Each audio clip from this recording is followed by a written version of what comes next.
What happens when the man who signs the paycheck starts stacking apples in the produce aisle and nobody knows who he is? Isaiah Atwood crouched by the wooden crates, lining up Granny Smith's like he'd been doing it for years. His back ached. He'd been at it since 6:30. The uniform shirt was stiff, the name tag said Greg, and the blue cap sat low over his eyebrows, hiding most of his face. A neatly trimmed beard and colored contact lenses helped too. No one would guess he was the CEO who bought the company 8 years ago and grew it into 19 thriving market locations. This store number 11, located in a busy shopping plaza outside of Dayton, wasn't thriving anymore. Sales had dipped. Reviews were slipping. A few months ago, a longtime customer emailed about how the vibe had changed. "Used to feel like family," she wrote. "Now it feels like a warehouse." Isaiah had tried talking to the store manager, but the answers were always polished. "We're working on training," or "we've hired a new assistant to help with morale." Something didn't sit right. So he decided to come see for himself. He'd never met the crew here. The chain had grown fast, and with 19 markets, he couldn't shake every hand. That made this the perfect spot to blend in. "Hey, Greg," a woman's voice called behind him. "You're stacking those like you're building a pyramid." Isaiah looked up. A young woman with dark curls and a tired smile stood holding a box of oranges. "Just trying to make him look good," Isaiah said. She laughed. "Well, they do. I'm Zadie. You knew?" "Yeah, first day." "Good luck," she said, and walked off toward the citrus display. The store looked clean but felt off. Not dirty, just tense. Workers moved quickly but didn't talk much. A few wore fake smiles when customers passed, but dropped them the second they turned away. An older man near the deli asked, "You seen the manager? I asked for sliced turkey 15 minutes ago." Isaiah didn't know what to say, but Zadie passed by again and handled it. "I'll go check on that for you," she said warmly. "Hang tight." Isaiah kept stacking apples, watching. By noon, he'd already seen 2 things that bugged him. First, the assistant manager, some guy named Corey, was barking orders but never lifting a finger. Second, the produce cooler in the back had mold in the corner. He'd seen it when he went to grab more pears. Not dangerous yet, but not okay. Around one, he was sweeping up a dropped tomato when a voice exploded near the front. "I ain't paying for this crap." "It's half rotten." Isaiah turned his head. A man in a stained hoodie was yelling at the cashier. "I'm not gonna say it again," the man said. "Get me your manager." "No problem, sir," said the cashier calmly. She was maybe 22, with red braids and a soft but steady voice. "But first, let's take a look at what you've got."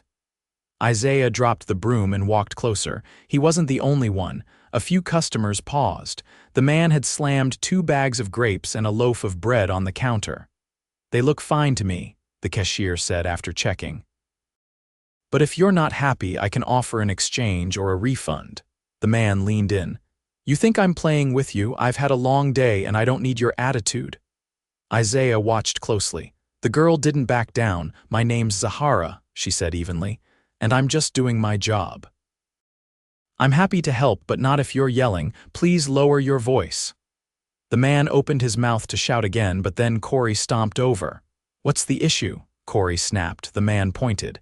"She's got an attitude." Corey didn't even glance at Zahara. "Just give him what he wants." Zahara blinked. "But I said give it to him." Isaiah's jaw tightened. The customer grabbed his new bags and left, muttering. Zahara stepped aside, her hands shaking slightly as she rang up the next guest. Isaiah moved behind the counter, pretending to inspect a nearby display but really just watching her. She smiled at the next woman in line like nothing had happened. Zadie passed by and whispered, "She deals with that kind of thing almost every week." Isaiah nodded slowly. "She always that calm?" "Always," Zadie said. "Corey always throws her under the bus too." By the time his shift ended at 4, Isaiah's back hurt and his shirt was damp with sweat. He clocked out and sat in his car for a long minute. Zahara, calm under pressure, treated with zero respect. Corey. Lazy, loud, and careless. Isaiah stared at the building through the windshield. He'd seen enough to know he couldn't walk away. Tomorrow he'd be back. Not as Greg, as the man who owned the keys. Isaiah showed up early the next morning, this time in a charcoal blazer and pressed shirt. No disguise, no name tag. He parked further from the building than yesterday, letting the late spring air clear his head before heading inside. The store opened 15 minutes ago, and already the lot was half full. He walked briskly through the automatic doors and scanned for familiar faces. No one looked twice at him. He didn't go to the office. Not yet. Instead, he moved slowly past the produce section. Zadie was already working, her hoodie sleeves pushed to her elbows as she trimmed bruises off a head of lettuce. She didn't notice him. Zahara was on register 3. A young mother with a toddler in the cart was checking out. Zahara handed the kid a free banana from the basket by the counter and said something that made the mother laugh. Isaiah kept walking. Near the back of the store, the office door stood open. A man inside leaned back in a swivel chair, tapping at his phone with one hand and sipping from a convenience store coffee cup in the other. "Corey," Isaiah stepped to the doorway. "Morning," he said. Corey didn't look up. "Yeah," Isaiah waited. After a few seconds, Corey glanced up. "You someone from corporate?" Isaiah nodded once. "Isaiah Atwood, I own the company." Corey froze, the phone still hovering in his hand. He straightened slowly, then stood. "Oh, wow, didn't expect we weren't told you were coming." "I didn't tell anyone. I wanted to see how things ran without a heads up." Corey gave a short laugh, then cleared his throat. "Right, well, you know how it is, busy mornings. We're short 2 people this week, but we're managing." Isaiah studied him. "I came in yesterday, worked a shift on the floor." Corey blinked. "You did," stacked apples, watched how things moved, met a few people. Corey's mouth opened, then closed. He scratched his neck. "Guess I didn't recognize you." "You didn't." Isaiah stepped inside, letting the silence stretch. "You've got a good-sized team here," he said finally. "But they look tired. You notice that?" Corey hesitated. "I mean, it's a busy store. We get a lot of foot traffic." "Busy doesn't bother me," Isaiah said. "Disengaged does." Corey leaned against the desk, arms crossed. "I push the team hard, gotta keep standards up." Isaiah looked at him. "You push them hard from this chair." Corey flushed slightly but didn't speak. Isaiah turned toward the window that looked out on the floor. "I watched a cashier de-escalate a situation yesterday. Grace under pressure. She handled it better than most managers I've seen." "Zahara," Corey said. She's solid." Isaiah faced him again. "You backed the customer, not her." Corey's mouth twisted. "I didn't want to lose the guy. He was making a scene." "And what message did that send to her?" Corey looked away. Isaiah stepped closer. "You've been managing this store how long?" "Little over a year." "You inherit the team?" "Mostly. I brought in 2 people I knew, the rest were here." Isaiah nodded slowly. "Walk the floor with me." Corey hesitated. Now, they moved through the aisles. Corey offered safe, vague comments. "We rearranged the frozen section last quarter, trying to boost grab-and-go sales. Seasonal end caps rotate weekly."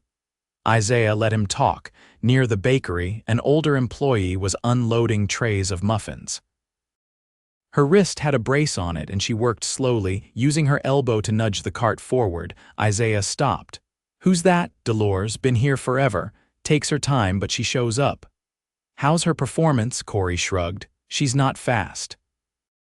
But she doesn't complain." Isaiah stepped forward. "Morning, Dolores." She looked up, surprised. "Good morning." "I'm Isaiah Atwood," he said. "Just checking in." She blinked. "The Isaiah," he smiled. "The one who signs the checks, yeah." "Oh," she wiped her hands on her apron. "Well, welcome. Didn't expect to meet you in the muffin aisle.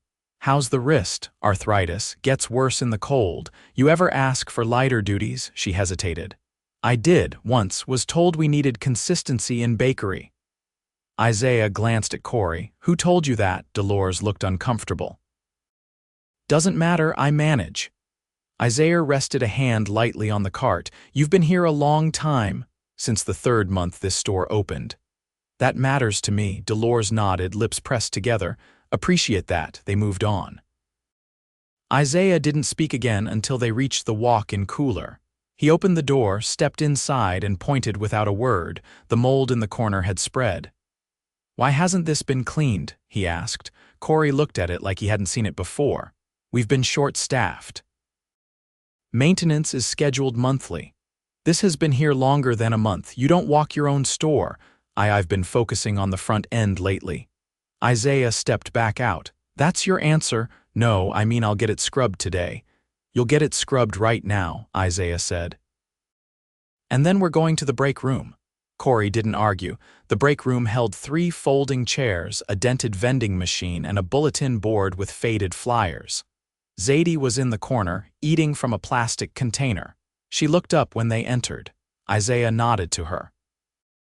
"Mind if we use the table?" She stood immediately. "Of course, I was just finishing." "Zadie, right?" She blinked. "Yes, you've been helping with produce since January. You like it?" She hesitated. "I like the work, not the rest." She glanced at Corey, then back at Isaiah. "Some days are harder than others." Isaiah gave a small nod. "Thanks for your time." She left. Corey sat awkwardly across from him. "You're underperforming," Isaiah said calmly. "Not just sales, culture, morale, accountability." "I get results," Corey started. "No," Isaiah interrupted. "You get numbers that barely hold. There's a difference." Corey's jaw clenched. "What are you saying?" "I'm saying I've seen enough." Corey leaned back. "You're gonna fire me." "I'm reassigning you, effective immediately. You'll report to the regional manager in Columbus for retraining. If you show growth, we'll find a fit. If not, we part ways." "That's it," Isaiah stood. "That's more than fair." Corey didn't speak again. By the time Isaiah stepped back onto the floor, the energy felt different. He gathered the staff in the front corner of the store, near the floral section. A few paused stocking shelves. Zahara walked up last, wiping her palms on her apron. Isaiah raised his voice just enough to carry. "I'm Isaiah Atwood. I own this company. I spent yesterday working with you. Today I watched how you work. What I saw, some of it impressed me. Some of it didn't." No one moved. "I want to be clear. This store matters, you matter. But I expect this place to reflect the values we built this company on: respect, effort, integrity." A few people nodded. Zahara's eyes were steady, unreadable. "You've had leadership that didn't support you. That's changing today. Corey has been reassigned. Starting next week, interim management will step in while we restructure. Until then, I'll be here." A ripple moved through the group. "I'm not here to punish. I'm here to understand. If you've got concerns, I'll listen. If you've got ideas, I want to hear them." He looked around the circle. "This is your store too. Let's make it feel like it again."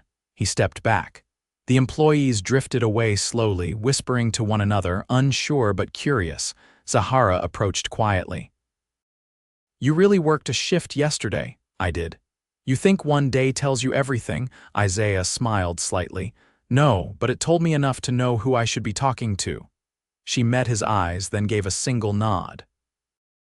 "Then I guess we'll see what kind of boss you are." Isaiah watched her walk away, then pulled out his phone. He had changes to make. And this time, he wasn't going to make them from a distance. The following morning, Isaiah didn't linger in the parking lot or watch from the edges.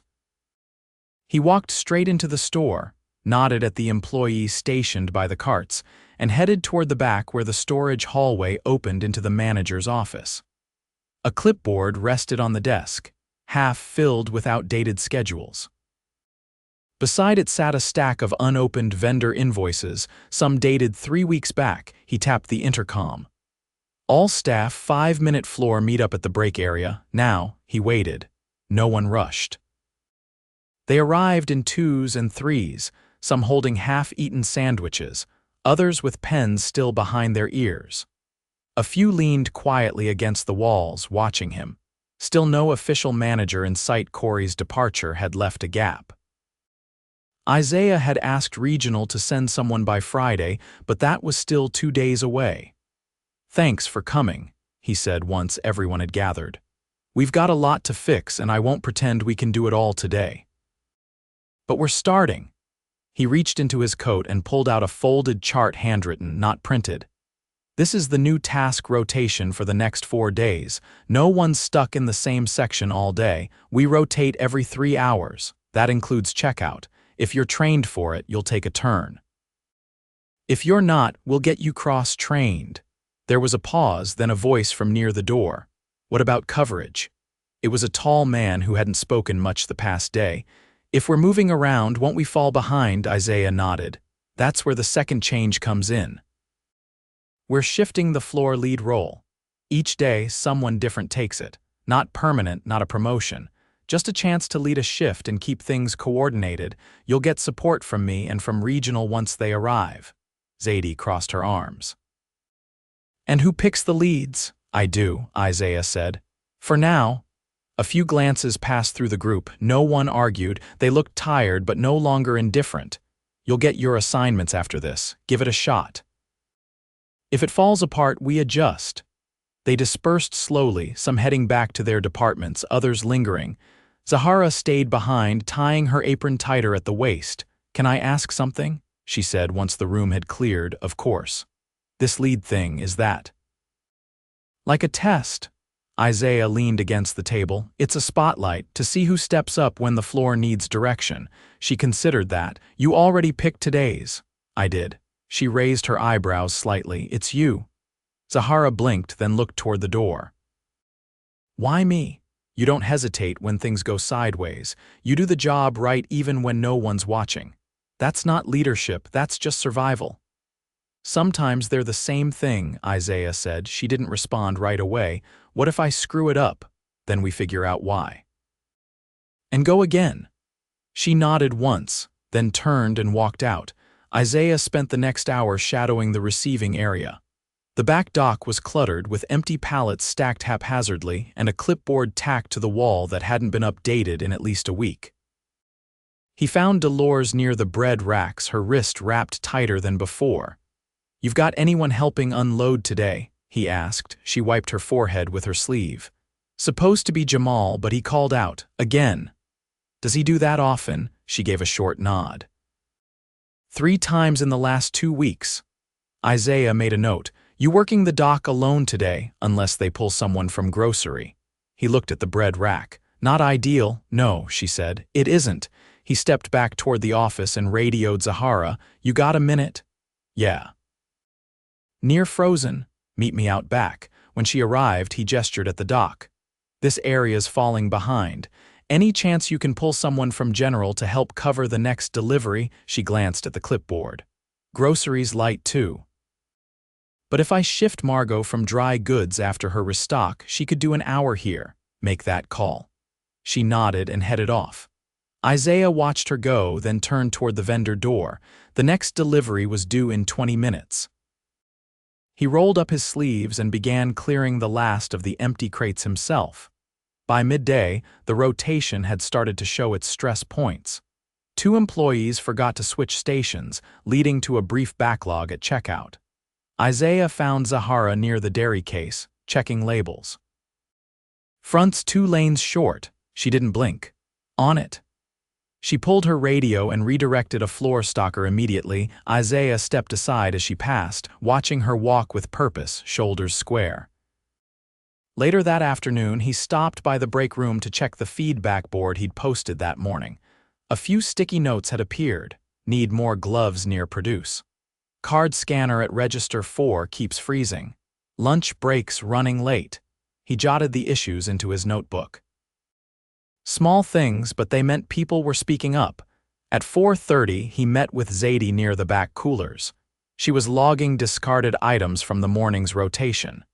How's the new system treating you? He asked. She shrugged. Better than what we had. You think it'll stick if you actually listen when it breaks, maybe, he nodded. Fair enough. She looked at him for a long second. You know, when you first walked in here with that name tag, I thought you were another new guy who wasn't gonna last a week. What changed? You didn't look away when things got ugly. Isaiah didn't answer. He didn't need to. By closing, the store had held together. Not smoothly, not perfectly, but the gaps hadn't swallowed them. Isaiah stood at the front as the last customers trickled out. One of the newer cashiers handed off her till to Zahara, who double-checked it before locking it in the safe. When she turned around, Isaiah was waiting. Solid first lead shift, she exhaled. I'm exhausted. That's how you know it mattered. I'm not sure I'm built for this long term, he tilted his head. You don't need to decide that tonight, she looked at him. You going to be here again tomorrow? Every hour? She nodded, then turned toward the break room, her pace slowing but steady. Isaiah stayed until the last lights were out. As he walked through the quiet aisles, he noticed the end cap by the entrance had been reset. Seasonal items lined up neatly, handwritten tags marked the prices. A small note had been taped to the bottom corner. Let us know what's working. We're listening. No signature, he smiled briefly, then locked the door behind him and stepped into the night. Tomorrow would bring fresh cracks. But for the first time in a while, people weren't just holding the walls up, they were starting to rebuild. By Thursday morning, Isaiah had settled into a rhythm. He arrived before sunrise, same as the rest of the early crew, this time helping unload the weekly dairy shipment. The steel cart wheels squeaked across the polished concrete as he and Margot lined crates of milk and yogurt onto the cooler shelves, working in silence that wasn't uncomfortable. No clipboard, no blazer. Just the same gray polo he'd worn the day before, sleeves pushed up, hands cold from the refrigerated cases. After the truck pulled away, he found Zahara in the back near the hand wash station, rinsing off a spill from her forearm. You're off lead rotation today, he said. Zadie's taking it. Zahara didn't look up from the sink. She'll do fine. People already listened to her. Isaiah leaned against the doorframe. You handled a lot yesterday. You catch things before they break. That's rare. This time she dried her hands and turned around. I've been doing this long enough to know what happens when nobody does. Isaiah nodded. You ever thought about stepping into a formal management role? She raised an eyebrow. Here? Anywhere. She considered that. I've thought about it. Doesn't mean I trust what comes with it. What part don't you trust? The part where people above you forget what it's like down here, or worse, pretend they remember but don't listen when it matters. Isaiah didn't answer right away. He respected how directly she said it. I can't undo everything that's built up, he said, but I want to rebuild the system that failed you. Zahara gave a half shrug. People are watching. If you mean it, they'll know. She walked out, apron tight across her back, stride even. Isaiah stayed where he was, the hum of the cooler fans filling the space around him. Later that morning, the regional manager arrived, Vanessa Fowler. She was sharp, efficient, and to the point. Isaiah had worked with her for over 6 years. They'd built out 4 new stores together. She didn't waste words and never softened feedback. In the office, Isaiah briefed her on what he'd seen. She took notes fast, asked for names, schedules, and timestamps on the mold incident. When he finished, she set her pen down. You want a reset, she said. From the floor up. I want accountability without fear, and leadership that earns respect instead of demanding it. Vanessa closed the folder. Then we start by reshaping the chain of trust. People don't follow policies. They follow people. She stepped out onto the floor without asking for a tour. Isaiah followed as she spoke briefly to the meat counter team, then checked the backroom logs for expired stock. She asked Zadie 2 questions about turnover and listened without interrupting. When she reached the front of the store, she stopped beside Zahara's register. Your name's been brought up, Vanessa said plainly. Good things. Zahara looked at Isaiah, then back at Vanessa. I try to keep things steady. Have you ever supervised a team? Not officially. Vanessa opened a clipboard. We're restructuring this location. New assistant manager, new floor lead structure, and a support system that doesn't burn people out. I want to know if you're interested in being part of that. Zahara didn't answer right away. I don't want a title if it means babysitting chaos. It won't, Vanessa said, but I won't lie, it's work. We'll train you, pay bump included. You'll have input on scheduling and hiring. Zahara glanced at the line forming behind her. Can I finish my shift first? Vanessa nodded. You'll get a formal offer by end of day. They moved on. Isaiah caught the way Zahara's shoulders stayed level even after the conversation ended. She didn't let herself get wide-eyed or flustered. That was the kind of steadiness a good team needed. By mid-afternoon, Isaiah sat down with Dolores in the break room. She rubbed her wrist gingerly, the brace now frayed at the edge. "I spoke to HR," he said.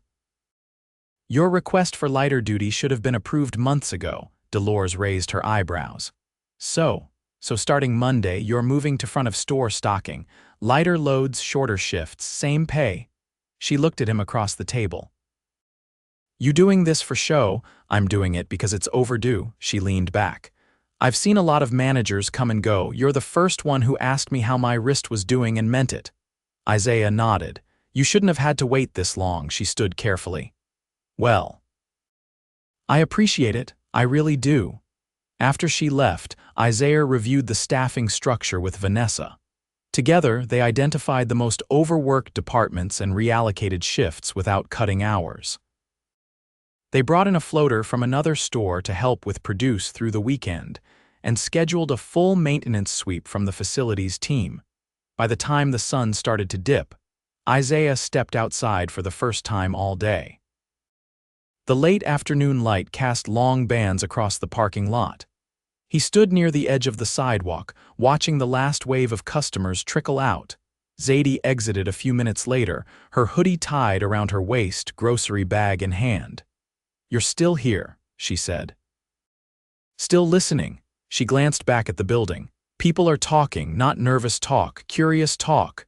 That good or bad depends what happens next." Isaiah smiled faintly. "You thinking about that lead role longer term?" She twisted the handles of her bag. "I might be. Depends who's running the store. They'll have support and oversight." She nodded. "Then maybe." She walked off without another word, keys jangling at her side.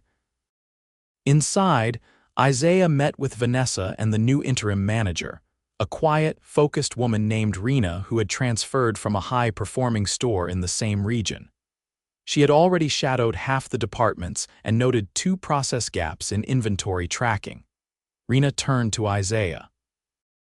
"I'm not here to patch holes, I'm here to rebuild structure." "That's the plan," he said. Before leaving, Isaiah walked the floor one last time. The aisles were quieter but cleaner.